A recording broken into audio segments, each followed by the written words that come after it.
কি একটা পরিস্থিতি ভাই।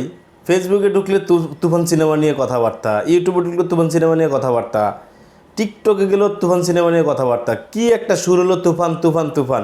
আরে ভাই, বাংলাদেশে প্রথম তুফান সিনেমা মানে কোনো একটা ছবি রিলিজ পায় নাই, এটা নিয়ে তো এত মাতামাতি করার কিছু নেই রে ভাই। বাংলাদেশের প্রত্যেকটা মিডিয়া তুফান সিনেমা নিয়ে কথা বলতেছে, মানে তারা এমনভাবে জিনিসটাকে ভাইরাল করতেছে, মনে হয় যে এটাই মানুষের লাইফে বর্তমানে পরিস্থিতি। এমন একটা পরিস্থিতি গেছে কি এর মানুষ হলে যায়, রাস্তাঘাটে যায়, যেখানে যায় তুফান নিয়ে কথাবার্তা। আরে ভাই, আর কি কোনো দেশে খবর নাই? আপনারা ভালো কিছু প্রচার করেন, এটা নিয়ে তো এত মাতামাতি করার কিচ্ছু নাই।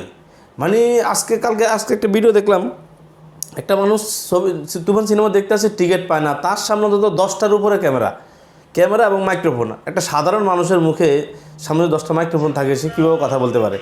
কি একটা পরিস্থিতি, তুফান তুফান তুফান, মানে এমন হয় যে আর কোনো সিনেমায় দেখে না। আপনি যত তুফান বলেন আর শিডিউল বলেন, যাই বলেন না ভাই, ছবি এটি সবই বাস্তব কাল্পনিক, এগুলো সবই একটা তো এগুলো আমরা বোঝা উচিত। এটা নিয়ে এত তুলজার, এত তুফান, মানে মানুষের কি বলবো, এটা মানে বলার কোনো ইয়ে নেই। কি যেখানে যদি ফেসবুক, ইউটিউব বলেন, টিকটক বলেন, সব জায়গায় তুফান নিয়ে কথাবার্তা। যে কেউ রোস্ট করতেছে, কেউ এই গান ভাইরাল করতেছে, কেউ আর আমাদের দেশে যেই কাপড় ব্লগগুলো আছে অথবা যেই ইয়াগুলো আছে, আর বাবারে উড়াধুলা গানের সাথে তাদের নাচ, মানে যদি কেউ নাচের প্রশংসা করে, একমাত্র বাংলাদেশের মানুষের নাচের প্রশংসা করতে হবে। মানে বর্তমানে বাংলাদেশে যারা টিকটক করে, ইউটিউবের মধ্যে আজ যুক্ত আছে, বিশেষ করে টিকটকে যারা যুক্ত আছে, এরা সবাই নাচ জানে। মানে নাচ এমন একটা জিনিস, আগে শুনতাম যে রাজা ফজারা এই নাচ গান দেখতো, তাদের ইয়ে দিয়ে, আর এখন বড় লোকের মানে এনে নাচতেছে, মানে নাচের কোনো শেষ নাই। ওরে বাবারে, কি উড়াধুলা নাচ। তাই তুফান নিয়ে এত মাতামাতি করার কিচ্ছু না। বেটা একটা সিনেমাকে সিনেমার মধ্যে রাখেন, এটাকে আপনারা আকাশচুম্বী করার কিচ্ছু নেই, সারা বাংলাদেশে ব্যবসার কিচ্ছু নেই। কারণ এই বাংলাদেশের সিনেমার ব্যবসা হবে না ভাই, কারণ সিনেমার ব্যবসা হবে না, মানুষের হল নাই।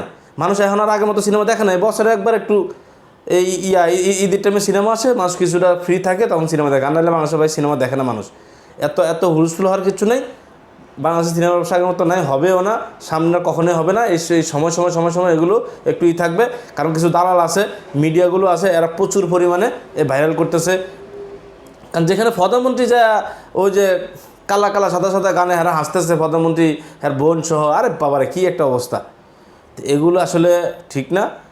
একটা সিনেমাকে সিনেমার জায়গায় রাখেন, সিনেমার মতো, কারণ এগুলো কাল্পনিক, এগুলো কখনো বাস্তব না। ওগুলো নিয়ে ভালো মানে আপনারা ওইভাবে মাতামাতি করার কিচ্ছু নেই, ঠিক আছে।